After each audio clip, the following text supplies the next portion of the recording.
നമസ്കാരം സുഹൃത്തുക്കളെ, PSC കഴിഞ്ഞിടയ്ക്ക് നടത്തിയ ഒരു LD ടൈപ്പിസ്റ്റ് ക്വസ്റ്റ്യൻ പേപ്പറിന്റെ ഡിസ്കഷനാണ്. ഇതിൽ മെയിനായിട്ട് 10 GK ചോദ്യങ്ങൾ, ബാക്കി 71 മുതൽ 100 വരെ ഇംഗ്ലീഷ് മലയാളം ക്വസ്റ്റ്യൻസ് ആണ് നമുക്ക് ജനറൽ PSCക്ക് വേണ്ടിയിട്ട് പഠിക്കാനുള്ളത്. അപ്പോൾ PSC എപ്പോഴൊക്കെ നമുക്ക് വേണ്ട രീതിയിലുള്ള ക്വസ്റ്റ്യൻസ് ഇടുന്നോ അതെല്ലാം പഠിച്ചിരിക്കണം. കാരണം PSCയുടെ പുതിയ പാറ്റേൺ മനസ്സിലാക്കാനും പിന്നെ ഏതൊക്കെ ഏരിയയിൽ നിന്നാണ് PSC കൂടുതലായിട്ടും ക്വസ്റ്റ്യൻസ് ഇടുന്നത് എന്ന് മനസ്സിലാക്കാനും വേണ്ടിയിട്ടാണ്. നിങ്ങൾക്ക് കഴിയുമെങ്കിൽ അതിന് റിലേറ്റഡ് ഫാക്റ്റും കൂടി, ഇപ്പം കുറച്ച് ക്വസ്റ്റ്യൻസ് അല്ലേ ഉള്ളൂ, അതിന്റെ റിലേറ്റഡ് ഫാക്റ്റും കൂടി കൂടെ പഠിച്ചു പോയാൽ വളരെ നല്ലത്. അപ്പം നമുക്ക് എന്തായാലും ക്ലാസ്സിലോട്ട് പോവാം. ടിപ്സ് ആൻഡ് ട്രിക്സ് ഫാമിലിയിലേക്ക് എല്ലാവരെയും വെൽക്കം ചെയ്യുവാണേ. സബ്സ്ക്രൈബ് ചെയ്യാതെ ആരെങ്കിലും കാണുന്നുണ്ടെങ്കിൽ സബ്സ്ക്രൈബ് ചെയ്ത് ഫാമിലി മെമ്പർ ആയിക്കണേ. തുടങ്ങാം.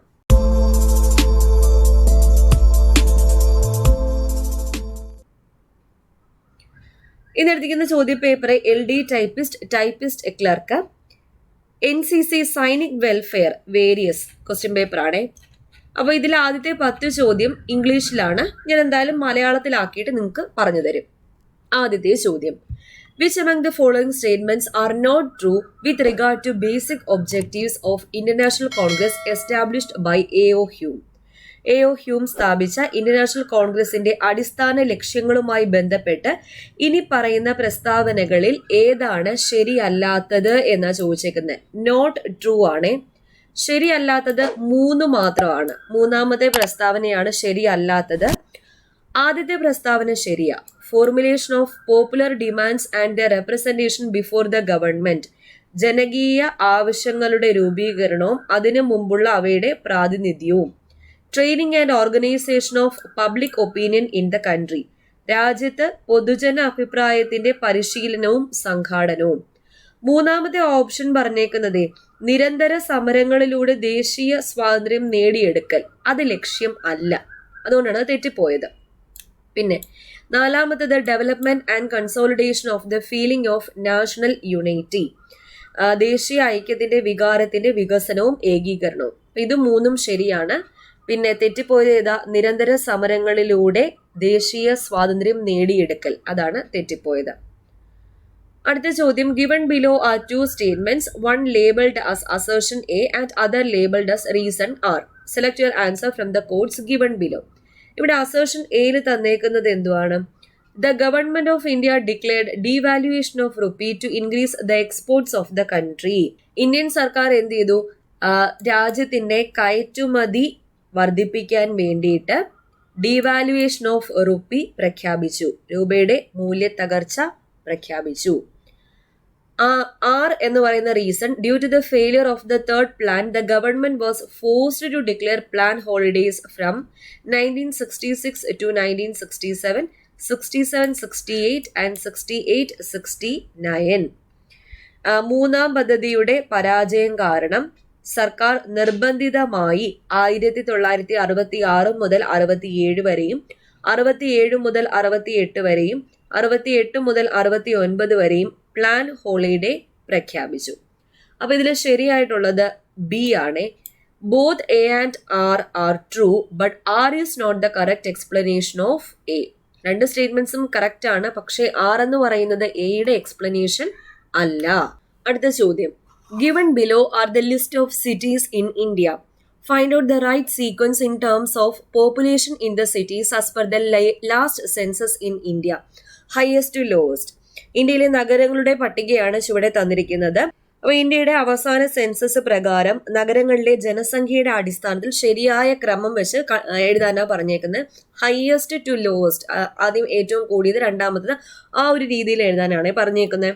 ഉത്തരം ഓപ്ഷൻ സി ആണ്. ആദ്യം മുംബൈ, രണ്ടാമത് ഡൽഹി, മൂന്നാമത് ബംഗളൂരു, നാലാമത് പൂനെയാണ്. അടുത്ത ചോദ്യം: following is the list of rivers originating from India and flows to Pakistan. Find out the wrong group.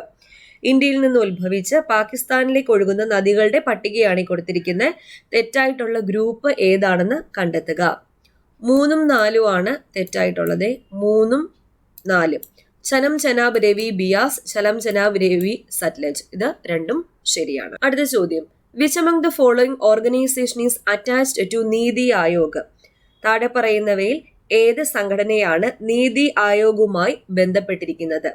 നീതി ആയോഗുമായി ബന്ധപ്പെട്ടിരിക്കുന്നത് National Institute of Labour Economics Research and Development ആണ്. National Institute of Labour Economics Research and Development. ആറാമത്തെ ചോദ്യം, who among the following are not associated with the school of militant nationalism in India? ഇനി പറയുന്നവരിൽ ആരാണ് തീവ്രവാദ ദേശീയതയുമായിട്ട് ബന്ധമില്ലാത്തത്? Not associated ആണ്. ആരാ? None of these ആണ്. എല്ലാവർക്കും ബന്ധമുണ്ട്. രാജ് നരേൻ ബോസ്, അശ്വിനി കുമാർ ദത്ത്, ബാലഗംഗാധര തിലക്. അടുത്ത ചോദ്യം, which among the following is not related to Kerala model of development? Kerala വികസന മാതൃകയുമായി ബന്ധപ്പെട്ട് താഴെ പറയുന്നവയിൽ ഏതിനാണ് ബന്ധമില്ലാത്തത് എന്നാണ് ചോദിച്ചേക്കുന്നത്? ഇൻഡസ്ട്രിയൽ ഡെവലപ്മെന്റിനാണ്. ഇൻഡസ്ട്രിയൽ ഡെവലപ്മെന്റ് ബന്ധമുള്ളത് higher per capita income, high life expectancy, high literacy rate. അടുത്ത ചോദ്യം, which among the following is the first vaccine approved by WHO against COVID-19? COVID-19-നെതിരെ ലോകാരോഗ്യ സംഘടന അംഗീകരിച്ച ആദ്യത്തെ വാക്സിൻ താഴെ പറയുന്നവയിൽ ഏതാണെന്ന് കണ്ടെത്തുക. ഏതാ? ഫൈസർ വാക്സിൻ ആണ്. Pfizer BioNTech vaccine. അടുത്ത ചോദ്യം, which among the following is not a goal of Sivagiri pilgrimage as approved by Sree Narayana ഗുരു?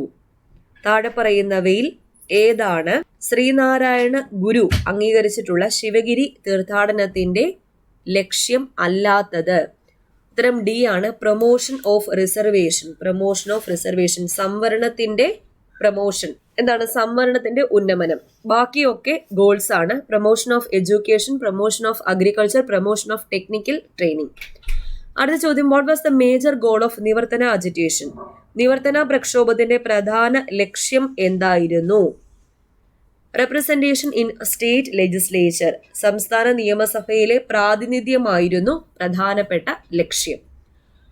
അപ്പൊ ഇത്രയാണ് 10 GK ചോദ്യം. ബാക്കി അവരുടെ സബ്ജക്റ്റിനുമായിട്ട് ബേസ് ചെയ്തിട്ടുള്ള ചോദ്യങ്ങളാ. ഇനി നമുക്ക് ഇംഗ്ലീഷ് ആൻഡ് മലയാളം ക്വസ്റ്റ്യൻസ് നോക്കാം. 71 മുതലാണ് ഇംഗ്ലീഷ് ചോദ്യങ്ങൾ വരുന്നത്. ചോദ്യം, select the correctly spelled word. ഇവിടെ തന്നിരിക്കുന്നതിൽ ലെഫ്റ്റനന്റ് ആണ് കറക്റ്റ് ആയിട്ടുള്ളത്. Lieutenant LIE, lie U 10 ant എന്ന് ഓർത്താൽ മതി. ലൈ യു 10 ആൻഡ് കറക്റ്റ് ആണ് ലെഫ്റ്റനന്റ്. ലതാർജി, ലതാർജിയുടെ സ്പെല്ലിംഗ് LETHARGY ആണ് ലതാർജി. കോൺസെഷ്യസിന്റെ സ്പെല്ലിംഗ് CONSCIENTIOUS ഉള്ളൂ. TIOUS. ഇവിടെ ഒരു ഓയുടെ ആവശ്യം ഇല്ല. സാറ്റലൈറ്റ് SATELLITE ആണ് സാറ്റലൈറ്റിന്റെ സ്പെല്ലിംഗ്. SATELLITE. അടുത്ത ചോദ്യം, select the correct passive form of the given sentence. The teachers had trained all the students. ഈ തന്നിരിക്കുന്ന സെന്റൻസ് ഹാഡ് ട്രെയിൻഡ് എന്ന് പറയുമ്പോൾ പാസ്റ്റ് പെർഫെക്റ്റ് ആണ്. Past perfect. പാസ്റ്റ് പെർഫെക്റ്റിനെ പാസീവ് ഫോമിലേക്ക് ആക്കുമ്പോൾ had plus been plus V3 ആണ് വരുന്നത്. Had plus been plus V3 വരുന്ന ഓപ്ഷൻ ഒരൊറ്റ ഓപ്ഷനേ ഉള്ളൂ. അതാണ് ഉത്തരം. സി ആണ് ഉത്തരം. All the students had been trained by the teachers. അടുത്തത് ഇൻഡയറക്റ്റ് ഫോമിലേക്ക് ആക്കാൻ വേണ്ടിയിട്ടാണ്. Anil said to Chris, I lost my purse 2 days ago. ഇതൊരു സ്റ്റേറ്റ്മെന്റ് അല്ലേ? സ്റ്റേറ്റ്മെന്റ് എന്ന് പറഞ്ഞാൽ അസർട്ടീവ് സെന്റൻസ് ആണ്. അപ്പോൾ സെഡ് ടു ആവുമ്പോഴത്തേക്കും അത് എന്തായിട്ട് മാറും? ടോൾഡ് ആയിട്ട് മാറും. ടോൾഡ് ആയിട്ട് മാറും. കണക്റ്റീവ് വേർഡായിട്ട് ദാറ്റ് യൂസ് ചെയ്യുക. ഐ എന്നുള്ളത് ഹീ ആയിട്ട് മാറും. അതെല്ലാമായിട്ട് യോജിക്കുന്ന ഇവിടെ 3 ഓപ്ഷൻസ് കൊടുത്തിട്ടുണ്ട്. ലോസ്റ്റ്, ലോസ്റ്റ് എന്ന് പറയുന്നത് V2 അല്ലേ? ലോസ്റ്റ് എന്ന് പറയുന്നത് V2 ആണ്. സിമ്പിൾ പാസ്റ്റ് ആണ്. സിമ്പിൾ പാസ്റ്റിനെ ഇൻഡയറക്റ്റ് സ്പീച്ചിലേക്ക് ആക്കുമ്പോൾ പാസ്റ്റ് പെർഫെക്റ്റ് ആണ് ആവുന്നത്. Had plus V3. അപ്പൊ ഹാഡ് പ്ലസ് V3 വരുന്ന ഒരൊറ്റ ഓപ്ഷനല്ലേ ഉള്ളൂ? സി ആണ് ഉത്തരം. Anil told Chris that he had lost his purse 2 days before. Ago എന്നുള്ളത് ബിഫോർ ആയിട്ട് മാറും. അടുത്ത ചോദ്യം, fill in the blank with the correct tense form of the verb given in the bracket. Do you know whether the minister dash at? ബിയുടെ form ആണ് ചേർക്കാനുള്ളത്. Has been ആണ് വരുന്നത്. Do you know whether the minister has been at? Okay. അടുത്ത correct question tag എഴുതാനാണ്. There is a school on the top of the hill. Question tag എഴുതാൻ. Question tag എഴുതുമ്പോൾ ആദ്യം നോക്കേണ്ട എന്താ? സെനൻസ് പോസിറ്റീവ് ആണോ നെഗറ്റീവ് ആണോ? ഈ സെനൻസ് പോസിറ്റീവ് ആണ്, കാരണം നെഗറ്റീവ് വേർഡ്സ് ഒന്നും ഇല്ല. സെനൻസ് പോസിറ്റീവ് ആണെങ്കിൽ ടാഗ് എന്തായിരിക്കും? നെഗറ്റീവ് ആയിരിക്കും. നെഗറ്റീവ് ടാഗുള്ള 2 ഓപ്ഷൻ ഇവിടെ ഉണ്ട്. ഇവിടുന്ന് ഓക്സിലറി വെർബ് കണ്ടുപിടിക്കുക. ഓക്സിലറി വെർബ് തന്നിട്ടുണ്ട്, ഈസ് ആണ്. ഇവിടുത്തെ സബ്ജക്റ്റ് എന്ന് പറയുന്നത് ഇവിടെ സ്റ്റാർട്ട് ചെയ്യുന്നത് ദേറിലല്ലേ. ദേറിൽ തുടങ്ങിക്കഴിഞ്ഞാൽ പ്രോനോൺ ആയിട്ട് ദേർ തന്നെയാണ് യൂസ് ചെയ്യാനുള്ളത്. അപ്പൊ ഈസ് ഇൻ ദേർ ആണ് ഉത്തരം. Is in there. Is in it അല്ല, സ്കൂൾ വന്നതുകൊണ്ട് ഇറ്റ് അല്ല ചേർക്കേണ്ടത്. ദേറിൽ തുടങ്ങുകയാണെങ്കിൽ ദേർ തന്നെയായിരിക്കും ടാഗിലും വരുന്നത്. ഈസ് ഇൻ ദേർ ആണ് ഉത്തരം. 76. Identify the correct sentence. Correct sentence ഏതാണ്? ഡി ആണ്. One of my friends. One of കഴിഞ്ഞ് പ്ലൂറൽ സബ്ജക്റ്റും സിംഗുലാർ വെർബും. വൺ ഓഫ് മൈ ഫ്രണ്ട്സ് എന്ന് പറയുന്ന പ്ലൂറൽ ആണ്, സിംഗുലാർ വെർബാണ് ലീവ്സ് ഇൻ ആസാം. ബാക്കി ഓപ്ഷൻ നോക്കിക്കേ. ആദ്യത്തെ A, one of my friend തെറ്റാണ്. വൺ ഓഫ് കഴിഞ്ഞ് പ്ലൂറൽ ആണ് ചേർക്കേണ്ടത്. അടുത്തത് രണ്ടാമത്തെ one of my friends, okay. അത് കഴിഞ്ഞ് പ്ലൂറൽ വെർബാണ് വന്നേക്കുന്നത്. പ്ലൂറൽ വെർബ് അല്ല, സിംഗുലാർ വെർബാണ് ചേർക്കേണ്ടത്. സി നോക്കിക്കേ, one of my front. One of കഴിഞ്ഞ് പ്ലൂറൽ സബ്ജക്റ്റ് ആണ് വരേണ്ടത്. ഫ്രണ്ട് എന്ന് എഴുതിയേക്കുന്നത്, അതും തെറ്റാണ്. അടുത്ത ചോദ്യം, ഇവിടെ ഒരു സെന്റൻസ് തന്നിട്ടുണ്ട്. അതിൽ എറർ ഉണ്ടെങ്കിൽ എറർ കണ്ടുപിടിക്കുക, എറർ ഇല്ലെങ്കിൽ നോ എറർ എന്ന് എഴുതാം. ഇവിടെ തന്നിരിക്കുന്നത് this is the more difficult problem I have ever solved. C ആണ്. മോർ ഡിഫിക്കൽട്ട് ആണ് തെറ്റ്. ഞാൻ സോൾവ് ചെയ്തിട്ടുള്ളതിൽ വെച്ച് ഏറ്റവും കഠിനമായിട്ടുള്ള പ്രോബ്ലം ആണ്. അപ്പോൾ ഒരുപാട് പ്രോബ്ലംസുമായിട്ട് കമ്പയർ ചെയ്യുന്നതുകൊണ്ട് അവിടെ സൂപ്പർലേറ്റീവ് ഡിഗ്രിയാണ് ചേർക്കേണ്ടത്. മോസ്റ്റ് ഡിഫിക്കൽട്ട് ആണ് വരേണ്ടത്. അടുത്ത ചോദ്യം, complete the sentence appropriately. If you had completed the project you dash gone on a tour. ഇവിടെ ഇഫ് ക്ലോസിൽ ഹാഡ് പ്ലസ് V3 ആ വന്നേക്കുന്നത്. അപ്പൊ മെയിൻ ക്ലോസിൽ എന്തോ വരണം? Would have plus V3, could have plus V3, might have plus V3 അല്ലെങ്കിൽ should have plus V3. അങ്ങനെ വരുന്ന ഓപ്ഷൻ ഏതാ? ഡി ആണ്. You could have been. Could have plus V3. Been എന്ന് പറയുന്ന V3 ഫോം ആണ്. You could have been gone on a tour. അടുത്ത ചോദ്യം, complete the sentence with the correct option. She is not only a teacher dash and artist. Not only but also. Not only but also. അടുത്ത ചോദ്യം, identify the correct option where capitals are used appropriately in the following sentence. He is reading the English book the wind in the willows.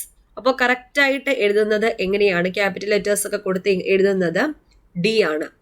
Sentence start ചെയ്യുന്ന capital ലെറ്ററിലായിരിക്കണം. He is reading the English book. ഒരു English ബുക്കിനെ പറ്റി, ഒരു ലാംഗ്വേജിനെ പറ്റി പറയുമ്പോൾ capital letter ആണ്. ദ ഇംഗ്ലീഷ് ബുക്ക്, ഒരു ബുക്കിനെ പറ്റിയാണ് പറഞ്ഞേക്കുന്നത്. അതുകൊണ്ട് അതും ക്യാപിറ്റൽ ലെറ്ററിൽ വേണം സ്റ്റാർട്ട് ചെയ്യാൻ. The wind in the willows. അപ്പോൾ ഇത്രയായിരുന്നു ഇംഗ്ലീഷ് ചോദ്യങ്ങൾ. ഇനി നമുക്ക് മലയാളം ക്വസ്റ്റ്യൻസ് നോക്കാം. ധാരാളമായി സംസാരിക്കുക എന്ന അർത്ഥത്തിൽ ഉപയോഗിക്കുന്ന പദം ഏത്? വാചാലതയാണ്. വാചാലത. ധാരാളമായി സംസാരിക്കുക, വാചാലത. ശരിയായ വാക്യം തിരഞ്ഞെടുത്ത് എഴുതുക. ശരിയായ വാക്യം ബി ആണ്. കൈക്കൂലി വാങ്ങുവാനും ആദർശം പ്രസംഗിക്കുവാനും ഇന്നത്തെ നേതാക്കന്മാർക്ക് മടിയില്ല. ഒരുപോലെ വരണം. വാങ്ങുവാനും പ്രസംഗിക്കുവാനും. ആദ്യത്തെ ഓപ്ഷൻ നോക്കിക്കേ, വാങ്ങാനും പ്രസംഗിക്കുകയും. രണ്ടും രണ്ട് രീതിയിലാണ് ഉപയോഗിച്ചേക്കുന്നത്. സിയോ വാങ്ങുകയും പ്രസംഗിക്കാനും, അതും രണ്ടും രണ്ട് രീതിയിലാണ് ഉപയോഗിച്ചേക്കുന്നത്. വാങ്ങിച്ചും, കൈക്കൂലി വാങ്ങിച്ചും ആദർശം പ്രസംഗിച്ചും ഇന്നത്തെ നേതാക്കന്മാർക്ക് മടിയില്ല. അതായത് സെന്റൻസിന് ഒരു മീനിങ് തന്നെ ഇല്ല. അപ്പോൾ ബി ആണ് ഉത്തരം. കൈക്കൂലി വാങ്ങുവാനും ആദർശം പ്രസംഗിക്കുവാനും ഇന്നത്തെ നേതാക്കന്മാർക്ക് മടിയില്ല. അടുത്ത ചോദ്യം, കർട്ടൻ ലെക്ചർ എന്ന ഇംഗ്ലീഷ് പ്രയോഗത്തിന് ചേരുന്ന മലയാള ശൈലി ഏതാണെന്ന് കണ്ടെത്തുക. തലേണ മന്ത്രമാണ്. കർട്ടൻ ലെക്ചർ എന്ന് വെച്ചാൽ തലേണ മന്ത്രം. സഭയിൽ പറയാൻ പാടുള്ളത് എന്ന പദത്തിന്റെ വിപരീത പദം അസഭ്യമാണ്. സഭയിൽ പറയാൻ പാടുള്ളത്, ഓപ്പോസിറ്റ് അസഭ്യം, പാടില്ലാത്തത്. ചക്ഷുശ്രവണ ഗളസ്തമാം ദർദുരം ഭക്ഷണത്തിന് അപേക്ഷിക്കുന്നത് പോലെ. ഈ വരികളിൽ അടിവരയിട്ട പദത്തിന്റെ സമാന പദം ചക്ഷുശ്രവണ. എന്തോ അത്? പാമ്പാണ്. പാമ്പ്. ഏതറിവും ഉപയോഗിക്കാതിരുന്നാൽ നശിച്ചു പോകും എന്ന ആശയം വരുന്ന പഴഞ്ചൊല്ല് ഏത്? ഇരുമ്പും വിദ്യയും ഇരിക്കെ കെടും എന്നുള്ളതാണ്. ഏതറിവും ഉപയോഗിക്കാതിരുന്നാൽ നശിച്ചു പോകും. ചാണ എന്ന പദത്തിന്റെ പര്യായ പദം നികഷം. ഉരകല്ല്. മാറ്റി നോക്കുന്നതിനായി ഉരകല്ലിലുണ്ടാകുന്ന സുവർണരേഖ അതിനെയൊക്കെയാണ് ചാണ എന്നുകൊണ്ട് ഉദ്ദേശിക്കുന്നത്. അവസാനിപ്പിക്കുക എന്ന ആശയം വരുന്ന മലയാള ശൈലി. അവസാനിപ്പിക്കുക, ഭരതവാക്യം പാടുക എന്നുള്ളതാണ്. ഒരുവളുടെ എന്ന പദം പിരിച്ചെഴുതുന്ന വിധം. ഒരുവളുടെ, ഒരു അധികം അൾ അധികം ഉടേ എന്നാണ് ഒരുവളുടെ എന്ന പദം പിരിച്ചെഴുതുന്നത്. താഴെ തന്നിരിക്കുന്ന പദങ്ങളിൽ നശിക്കുന്നത് എന്ന അർത്ഥം വരുന്നത് അനിത്യമാണ്. അനിത്യം. Penny wise pound foolish. ഇതിന് അനുയോജ്യമായ മലയാള ചൊല്ലെന്തുവാ? ആന ചോരുന്നതറിയില്ല, പേൻ ചോരുന്നതറിയും എന്നുള്ളതാണ്. Penny wise pound foolish. കലാനൈപുണ്യം എന്ന സമസ്ത പദം വിഗ്രഹിച്ചെഴുതുമ്പോൾ കിട്ടുന്നത് ഡി. കലകളിൽ ഉള്ള നൈപുണ്യം. അതാണ് കലാനൈപുണ്യം. കലകളിൽ ഉള്ള നൈപുണ്യം. ശരിയായ പദം എഴുതുക. ശരിയായ പദം മധ്യാഹ്നം. മധ്യാഹ്നം എന്നിങ്ങനെയാണ് എഴുതുന്നത്. മധ്യ ചിഹ്നത്തിന്റെ ജ്ഞം.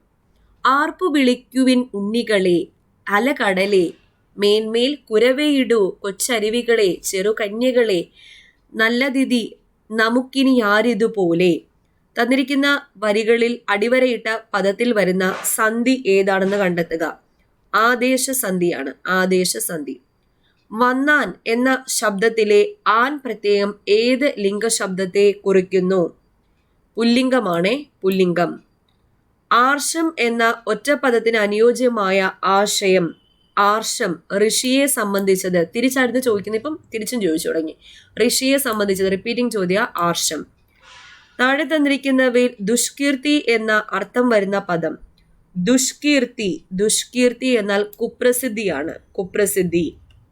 സാധാരണയായി എൻ്റെ സ്നേഹിതൻ ധരിക്കുന്നത് വെള്ള വസ്ത്രമാണ്, പക്ഷേ ഇടയ്ക്ക് മറ്റുള്ളവയും ധരിക്കും. മുകളിൽ തന്നിരിക്കുന്ന വാക്യത്തിലെ ഘടകപദം ചേർക്കാൻ വേണ്ടി ഉപയോഗിക്കുന്നത് ഏതാ ഇവിടെ? പക്ഷേ എന്നുള്ളതാണ്. പക്ഷേ എന്നുള്ളതാണ് ഇവിടെ ഉപയോഗിച്ചിരിക്കുന്നത്. അഹമഹമികയ പാവക ജ്വാലകളംബര തോളമുയർന്നു ചെന്നു മുത. അഹ മഹ മികയ എന്ന സവിശേഷ പ്രയോഗത്തിന്റെ ആശയം ഞാൻ മുൻപേ ഞാൻ മുൻപേ എന്നാണ്. ഞാൻ മുൻപേ ഞാൻ മുൻപേ. ഗുരു എന്ന പദത്തിന്റെ പര്യായ പദം അല്ലാത്തത് ഏത്? സതീർത്ഥ്യനാണ്. സതീർത്ഥ്യൻ എന്ന് വെച്ചാൽ കൂട്ടുകാരൻ എന്നുള്ള അർത്ഥമാണ്. ഓക്കെ. ബാക്കി ഉപാധ്യായൻ, ഗുരുനാഥൻ, ആചാര്യൻ ഇതെല്ലാം ഗുരുവിന്റെ പര്യായ പദങ്ങളാണ്. അപ്പോൾ 10 ചോദ്യം GK എന്നുണ്ടായിരുന്നു. ബാക്കി 71 മുതൽ 100 വരെ ഇംഗ്ലീഷ് ആൻഡ് മലയാളം ക്വസ്റ്റ്യൻസ് ആണ് ഉണ്ടായിരുന്നത്. ഉപകാരപ്പെട്ടു എന്ന് വിശ്വസിക്കുക. ഇങ്ങനെ ക്വസ്റ്റ്യൻസ് ഒക്കെ PSC ഇങ്ങനെ പരീക്ഷയൊക്കെ നടത്തുമ്പോഴത്തേക്കും നമ്മുടെ ചാനലിൽ ഞാൻ അപ്പോൾ അപ്ഡേറ്റ് തരാം. നിങ്ങൾ വീഡിയോസ് പരമാവധി കാണാൻ വേണ്ടി ശ്രമിക്കുക. എല്ലാവർക്കും ഒന്ന് ഷെയർ ചെയ്തും കൂടി കൊടുത്തേക്കാം. പിന്നെ നമ്മുടെ ടെലഗ്രാം ചാനലിൽ ജോയിൻ ചെയ്യാൻ ആരെങ്കിലും ഉണ്ടെങ്കിൽ ഫസ്റ്റ് കമന്റ് ഒന്ന് ചെക്ക് ചെയ്താൽ മതി. ഞാൻ ലിങ്ക് പിൻ ചെയ്ത് വെച്ചിട്ടുണ്ട്. വീഡിയോസിലൂടെ ലൈക്ക് മറക്കരുത്. സ്നേഹം കാണിച്ചിട്ട് പോവാം. അപ്പോൾ വീണ്ടും കാണാം. താങ്ക്